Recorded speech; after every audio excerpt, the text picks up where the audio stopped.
Você tem um deste? Sou louca pelo meu. Na verdade, adoro todas as minhas coisas. Já se perguntou de onde vêm todas as coisas que compramos e para onde vão quando nos desfazemos delas? Não conseguia deixar de pensar nisso, por isso quis saber mais sobre o assunto. E os livros diziam que as coisas se deslocam ao longo de um sistema. Da extração, para a produção, para a distribuição, para o consumo e para o tratamento de lixo. Isso tudo se chama a economia de materiais. Bem, estudei um pouco mais. Eu passei 10 anos viajando pelo mundo, atrás de pistas de onde vêm as nossas coisas e para onde vão. E sabe o que eu descobri? Esta não é toda a história. Falta muita coisa nessa explicação.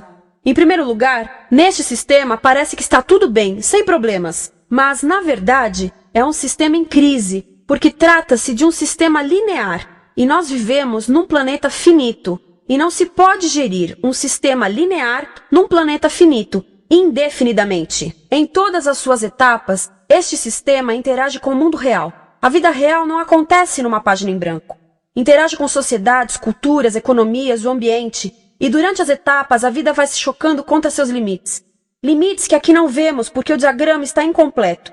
Então, voltemos atrás para preencher alguns espaços e ver o que falta. Uma das coisas mais importantes em falta são as pessoas. Sim, pessoas. As pessoas vivem e trabalham em todas as etapas desse sistema, onde algumas são um pouco mais importantes que outras. Algumas têm maior poder de decisão. Quem são elas? Comecemos pelo governo. Meus amigos dizem que eu devia usar um tanque para simbolizar o governo, e isso é uma realidade em muitos países, e cada vez mais também no nosso. Afinal, mais de 50% dos nossos impostos vão para os militares. Mas vou usar uma pessoa para simbolizar o governo, porque acredito nos valores e na visão de que o governo deve ser das pessoas, pelas pessoas, para as pessoas. A função do governo é olhar por nós, cuidar de nós. Esse é o seu trabalho. Depois vem as corporações. O que leva as corporações a parecerem maiores que o governo é porque elas são maiores que o governo. Atualmente, entre as 100 maiores economias da Terra, 51 são corporações.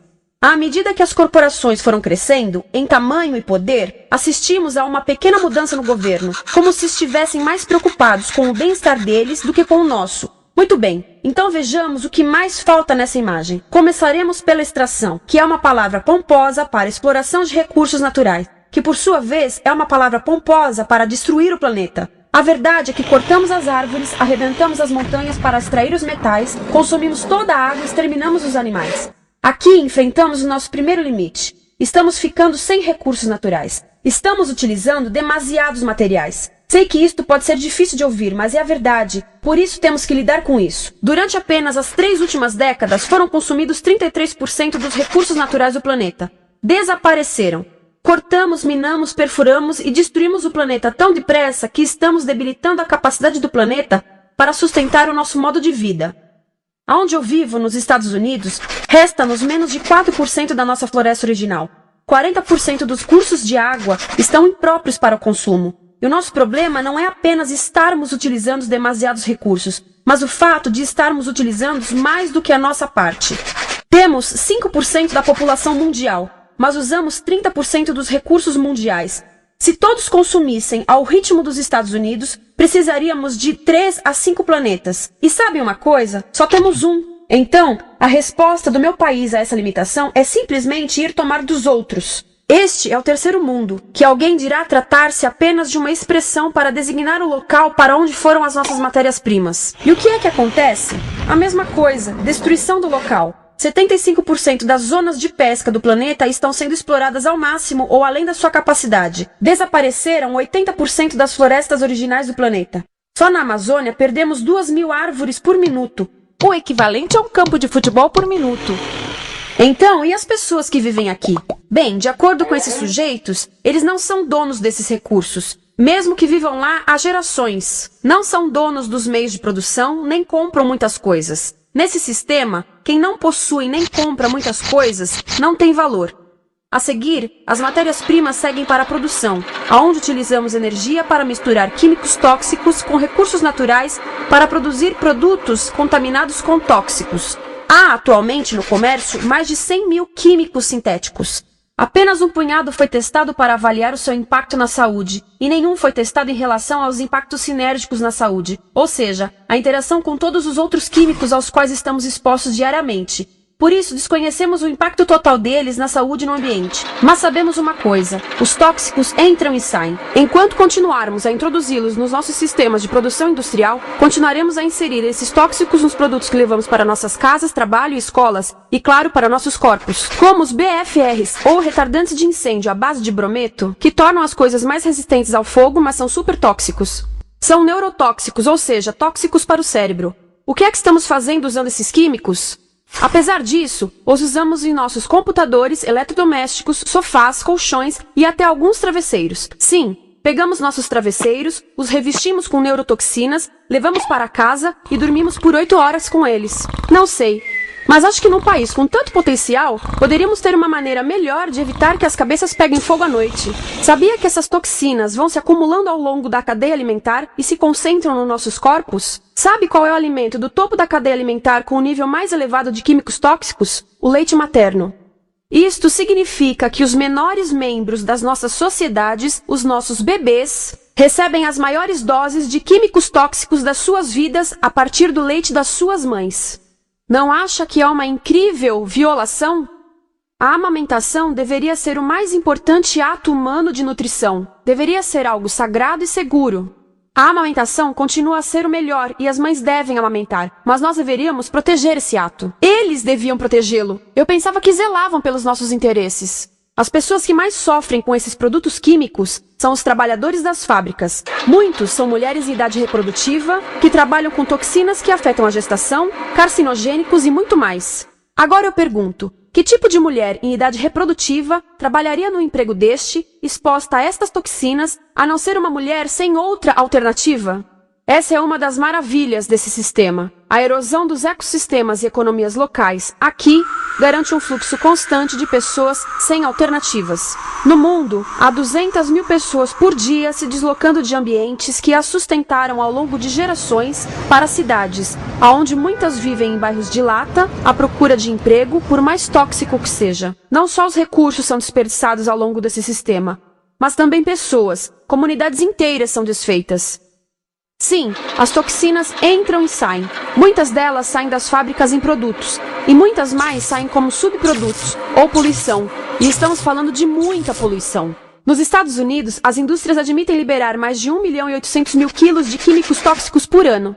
Deve ser muito mais, porque isso é o que eles admitem. Trata-se de outro limite, porque quem quer ver e respirar 1.800.000 quilos de químicos tóxicos por ano? Então o que eles fazem? Mudam as fábricas poluidoras para o estrangeiro, para poluir outros países. Mas, surpresa, grande parte dessa poluição volta para nós trazida pelo vento. E o que acontece depois de todos os recursos naturais serem transformados em produtos? Passam por aqui, para a distribuição, o que significa vender todo o lixo contaminado com toxinas o mais rápido possível. Aqui, o objetivo é manter os preços baixos, com as pessoas comprando os produtos em constante movimento. Como eles mantêm os preços baixos? Pagam salários baixos aos trabalhadores das lojas e restringem o acesso aos seguros de saúde sempre que podem. Tudo se resume em exteriorizar os custos. O verdadeiro custo da produção não se reflete no preço.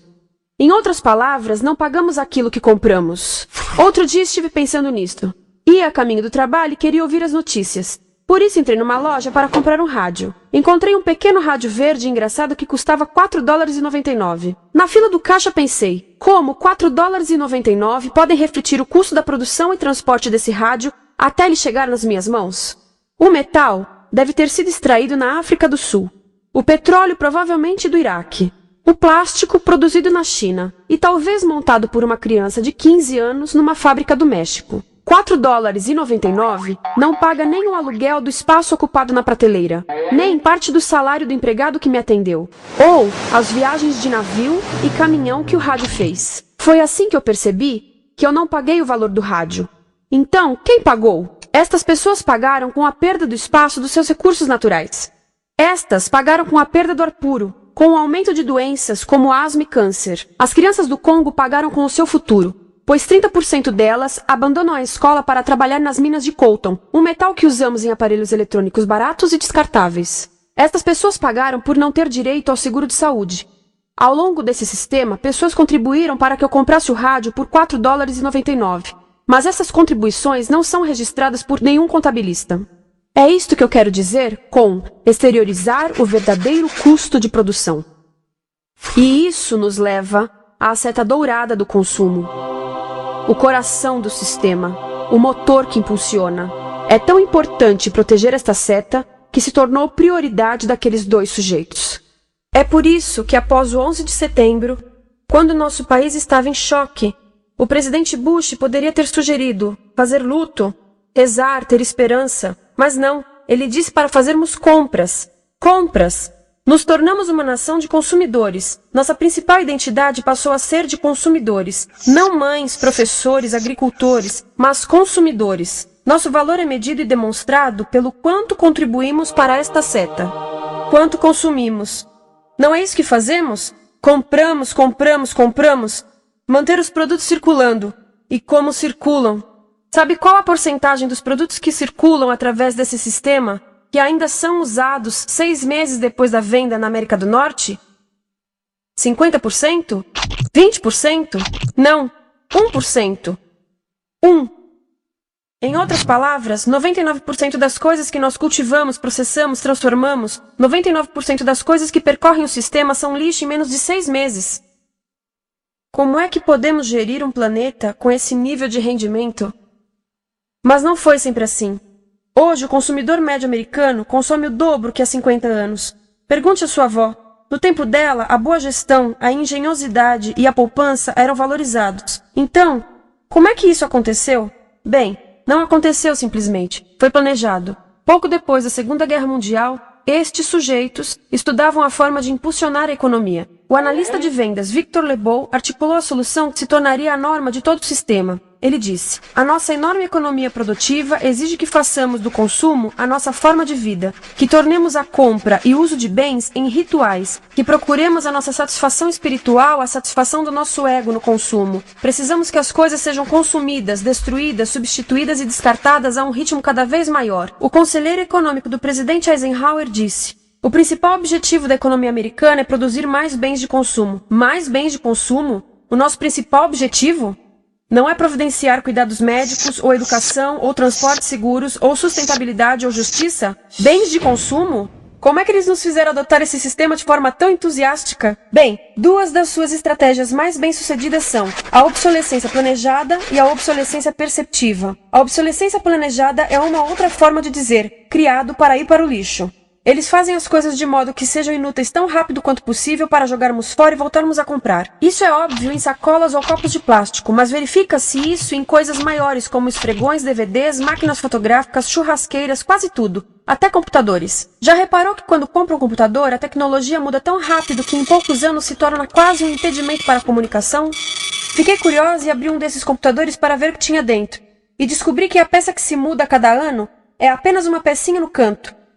Mas não se pode mudar apenas essa peça, porque cada nova versão tem um formato diferente. Tem que jogar tudo fora e comprar um novo. Estive lendo sobre o design industrial da década de 50, quando a obsolescência planejada começou a aparecer. Esses designers eram muito claros sobre o assunto. Chegavam a debater quão rápido conseguiam que um aparelho avariasse, mas de modo que o consumidor mantivesse fé suficiente para ir comprar outro. Foi tão intencional, mas as coisas não avariam suficientemente rápido para manter essa seta funcionando.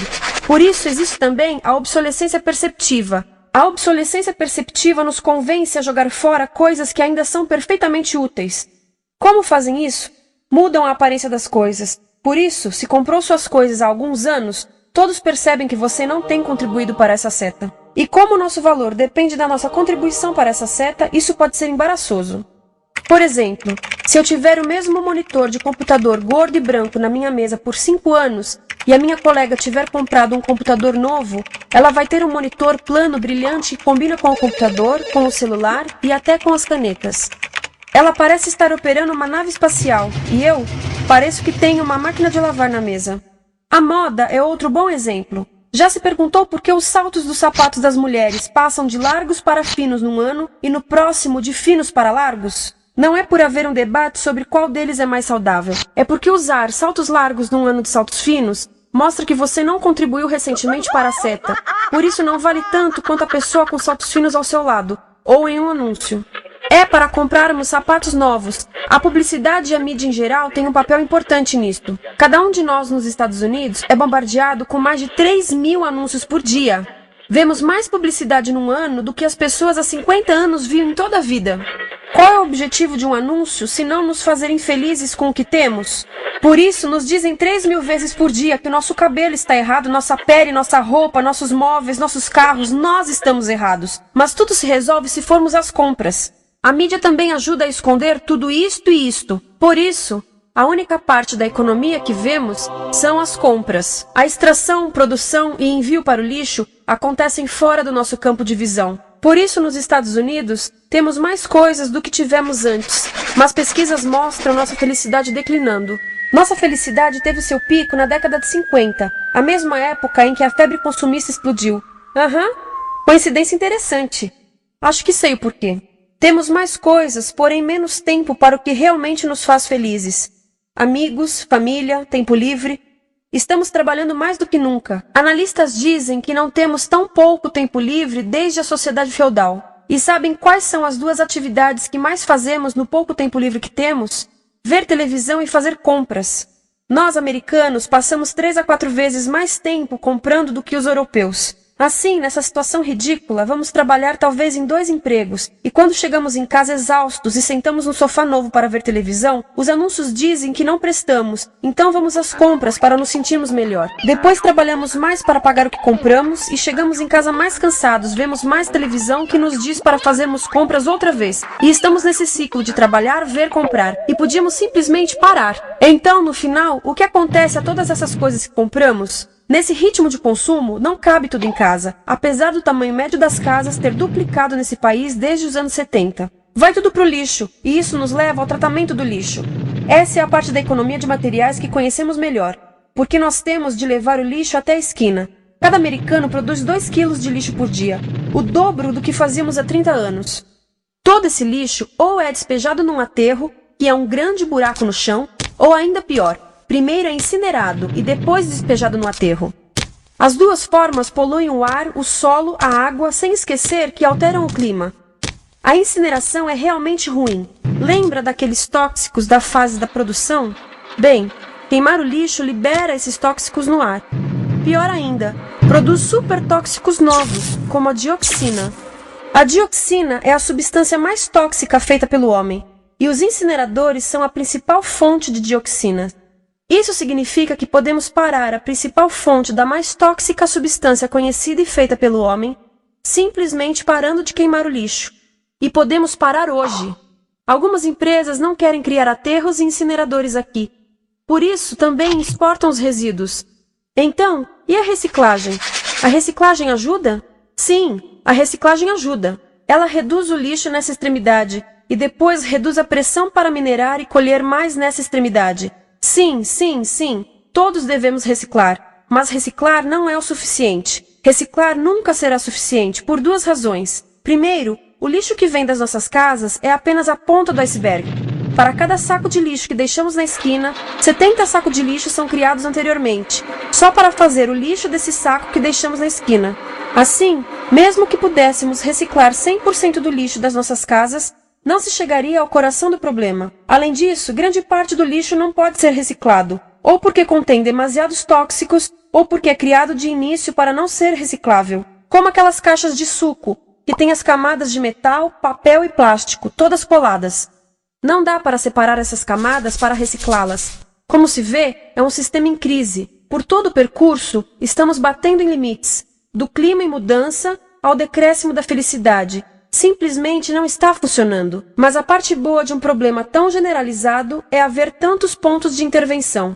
Há pessoas trabalhando aqui salvando florestas, e aqui na produção limpa. Pessoas trabalhando em direitos do trabalho, em comércio justo, em consumo consciente, no bloqueio de aterros e incineradores. E muito importante, em recuperar o nosso governo, para que seja realmente pelas pessoas e para as pessoas. Todo esse trabalho é criticamente importante, mas as coisas vão realmente começar a se mover quando enxergarmos as ligações, quando enxergarmos o panorama geral. Quando as pessoas ao longo do sistema se unirem, poderemos reivindicar e transformar esse sistema linear em algo novo, um sistema que não desperdice recursos ou pessoas, porque aquilo de que precisamos nos livrar é da antiga mentalidade de usar e jogar fora. Há uma nova escola de pensamento nesse assunto, e é baseada em sustentabilidade e equidade, química verde, 0 resíduos, produção em ciclo fechado, energia renovável, economias locais vivas, já está acontecendo. Há quem diga que é irrealista, idealista, que não pode acontecer. Mas eu digo que quem é irrealista são os que querem continuar pelo velho caminho.